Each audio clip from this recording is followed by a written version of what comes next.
Okay, I feel pretty envious of our fellow Lithuanians living in Vilnius. Just imagine a decision maker whose favorite philosophers are Ludwig von Mises or Hoppe. Just imagine a libertarian in politics. I am very delighted to introduce to you the current mayor of Vilnius, who previously headed Lithuanian Free Market Institute and was also serving as the Minister of Justice, Remigijus Šimašius. Please welcome.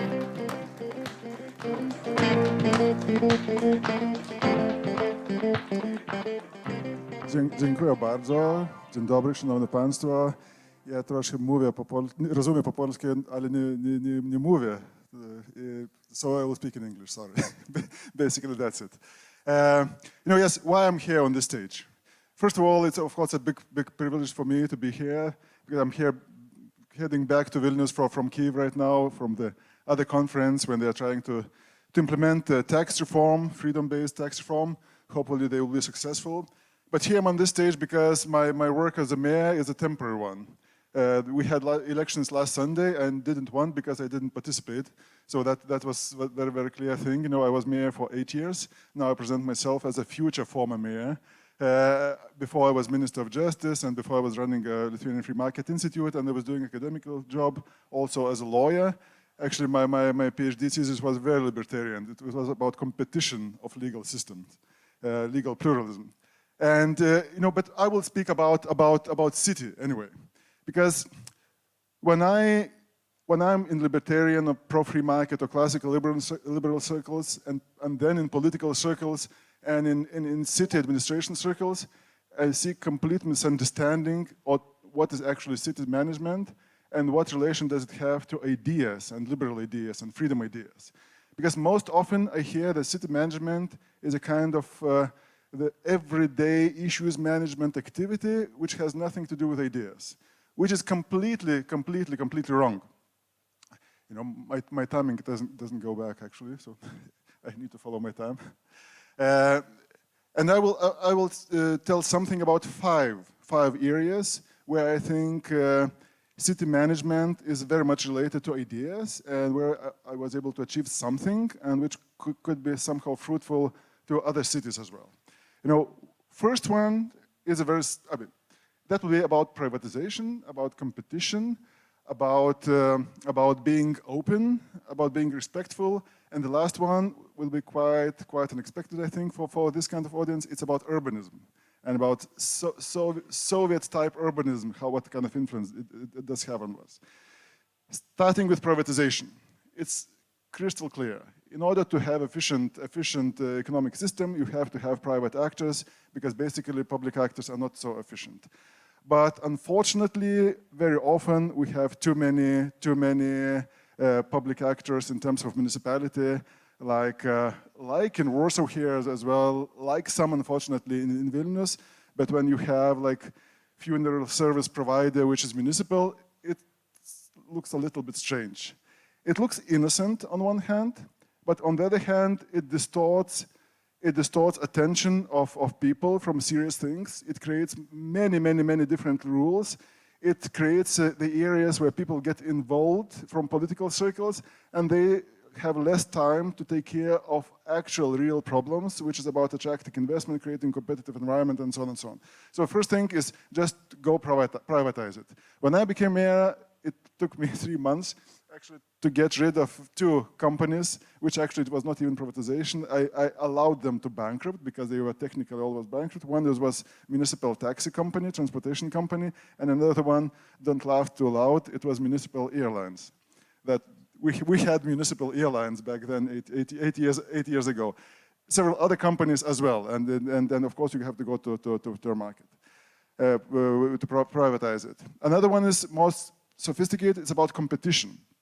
And there are many ways how to introduce competition, how to ensure that there is a fierce competition in the city.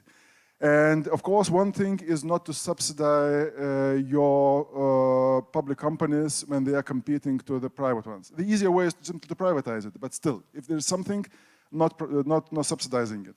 Then, of course, the old-fashioned Milton Friedman voucher scheme, I think it's very, very efficient. You know, I just will give two examples. One is in education, classical one. I don't know, do you have it in Polish cities, but when we introduced it in Vilnius for kindergartens and schools, it worked very well because immediately, for example, for kindergartens, after having like almost 5,000 children which do not fit into kindergartens, immediately in 1 year we had almost zero because we introduced a voucher scheme where we provide even a little bit less than actually with all this capital investment we provide, typically it's provided for public ones, but immediately it created additional supply and supply with a variety of services. Because again, it's very clear that competition, it's not only about efficiency in this economic, like narrow sense, in this narrow perception, but it's also about different services. But because if you want to send your child to a kindergarten, there is no such service as kindergarten services. Because in some cases you want your child to be more outdoors. In some cases you want your child to be more with like computers. In some cases you want him or her to be more culturally educated and so on and so on and so on, different methodologies. So of course competition works very, very well in this case. The other voucher scheme which works perfectly, it's again, I'm very much surprised when mayors around the world, I see them, always top 3 topic is housing. Of course, most of you are quite young people, I see, and it's for young people to acquire a house in a big and growing city is a challenge. That's typically the case. But even when you go to this municipal housing, which is not very good thing to do, I think. When you go there, I mean, one approach is to build municipal houses, what 99% of all municipalities in the world are doing, and the other approach is what we are trying to do, and we provide vouchers to rent the flat in the market. And that's so easy, much cheaper, much more flexibility, doesn't create ghettos. That works like this. It's easy to implement. And then for the availability of housing again, I see Polish city is the same like in Vilnius. Let's be fair, we have abundance of space. So it's a restriction of supply, which is actually the main thing why the housing prices are increasing. And in our case, again, I'm very happy to say that we are one of these rare places when in the course of 10 years, let's say, our salaries increased by 100%, but housing prices just by 70%, which is not very typical because as we all know, the housing prices are typically more flexible than salaries, which means that they are increasing even more with economic growth. Okay, supply is the key issue, and this is also about competition. Then about being open. Again, I'm proud when we had this, still, do you remember we had a debate about Uber, and the Bolt was even not existing, about allowing them into the cities and so on, what services we should have to provide. Vilnius then broke the ice when Uber started its operation in Vilnius 3 weeks after the first step on Vilnius soil. I mean, they said, we want to operate in Vilnius. In 3 weeks, they started operation. I mean, the second fastest city out of these thousands of cities was like 7 weeks. I mean, and then, of course, I was very glad when CEO of Uber was saying from the Davos forum, do like in Vilnius, do like this. It was not like us who broke this ice. But again, I think it's very important to understand that competition does allow to win. When you complain about the quality for this kind of ride-sharing services, always ask yourself, are you always choosing the luxury service or the cheapest service? If you are choosing the cheapest service, so why to complain about quality? I mean, when you choose 2-star hotel, you typically don't complain that there is no pool in there. But when you choose the cheapest Uber service, very often citizens do complain that, something is not on the highest level. So why to choose the cheapest? Go for it. It's market. Market does provide it. Then, again, one more thing, and I know it's especially important and interesting in Poland, it's about respecting everyone, whatever. Different nations, LGBT, whoever. We can think that this is a kind of side activity, but that is a problem for us when we think so. Because it's always, maybe for 90% of society, it's a side story, but for 10%, it's an essential story. And it's the way how humans think. They tend to think that, if it's not my problem, the problem doesn't exist. But this is not true. If we expel some people out from society, this is a problem. Again, for us, I'm very glad that we have completely changed this attitude. And the last one, I don't focus on this one, but the last one I do want to focus a little bit, it's urbanism. When you go to Soviet city and you go to like Western type city, what kind of vibe do you feel in one and another? We all know what does it mean to be in the Soviet planned cities. You have like this flats, in free-floating system. We have big yards. We have big greenery, which is nobody's taking care of it. Technically, it's kind of lots of space, but practically the space is not attractive. You don't have lively streets. The street life is non-existing. The yard is almost also non-existing because there's no place to put your child to play in the yard. Actually, there is no even entrance to the yard. It's just only entrance to the parking slot over there. If you look from technical point of view, the typical district, district, which means it's framed by the streets or pedestrian streets or whatever streets, in this part of Warsaw, for example, is typically not bigger than 1 hectare. Not bigger than 1 hectare. Guess what is the size of typical Soviet district? It's about 7-8 hectares. This is about mathematics and geometry, but this is also about the feeling. Because in order to feel well in the city, you have to have a very clear distinction what is public and what is private. The worst thing is to have semi-public, semi-private when you always try to externalize costs and internalize benefits. That's always the problem everywhere. And that's the problem in urbanism as well. If you have the situation where the territory is quite of public, but quite of mine, who is collecting garbage, who is cutting the grass, who is deciding about all these things, nobody understands it. When you have a clear line, like in the cities which were designed until the middle of 20th century, you have a very vibrant street life because the house is by the street, you have an entrance to the ground floor, you have all kind of activities there, and you have a very calm life inside the yard because it's not for the stranger to come into the yard if he or she is not invited. And it means that your children may play quite safely in there, and it's not for others even to see. And what Soviets did, they destroyed it completely.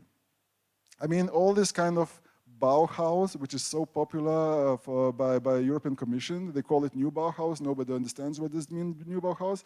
But this Bauhaus is actually exactly the modernist urban planning, which was especially elaborated in Soviet Union and in Soviet system in order for people not to understand what is public and what is private.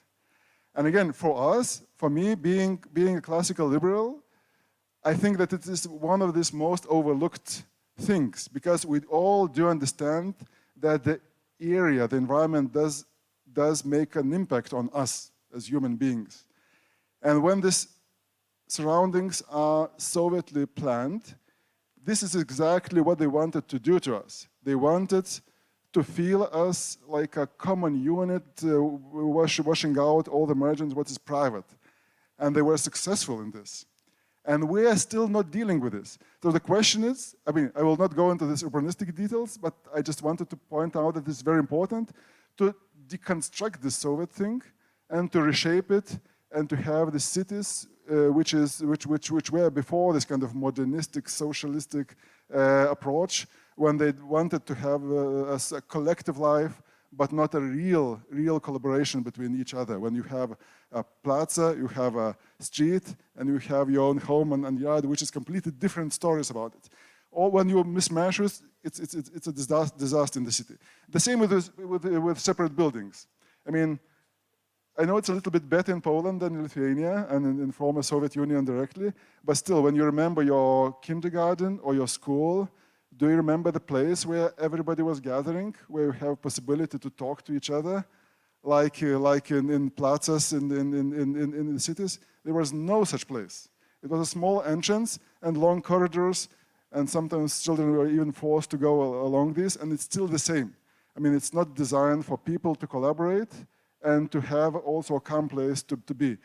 And again, I want to underline this type of thing because others do speak about it, but it's typically you have to be a libertarian mayor to talk about this kind of urbanism reshaping. And again, I see some of very good developments in many places, but basically we're still forgetting and not paying enough attention to this. And again, my time is going to an end. Thank you for listening. I still left 1 minute for question if you have some, so please do not hesitate to answer the question. Thank you for attention.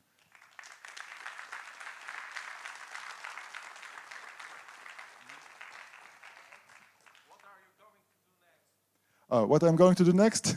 That's an interesting thing, because in the libertarian circles, when I say that I'm not running, I was not running, so everybody says congratulations, and which I like. But first thing, why I think it is important not to be in the government for too long. I'm a libertarian. I don't like being to decide for others, but still you get used to power. You have to understand. So this is internal thing. You get used to power. So when you elect someone for the 3rd term or for the 4th term, you need to understand that this will be not the same person as you elected for the 1st term. It changes your mind. So for me, it was the most important. Thank you. So for me, as I was reflecting on myself, it was very important not to turn into this dragon, but to go a little bit aside until it's time. Maybe we'll get back to politics someday. Maybe I will run for European Parliament. I don't know, but I have to rethink it. And now it's very clear that I will do something in academia, and I will go to think tank world, and I will do something in private sector as well for coming month. And of course, I'm very open to collaborate with Polish friends in terms of think tanks, because it's both Poland, collaboration, Ukraine, everything, and European Union. I mean, Western world has to get back onto offensive. I mean, I think we are losing because we are just defending ourselves from somebody, including from Putin. I mean, we have a recipe on how to build free, strong, and prosperous society. And we are always on defensive. I mean, this is nonsense. I think we have to think what to do in order to be, again, strong power again, which Europe is not, unfortunately, nowadays, because it's on defensive all the time. Okay, but that's not another topic.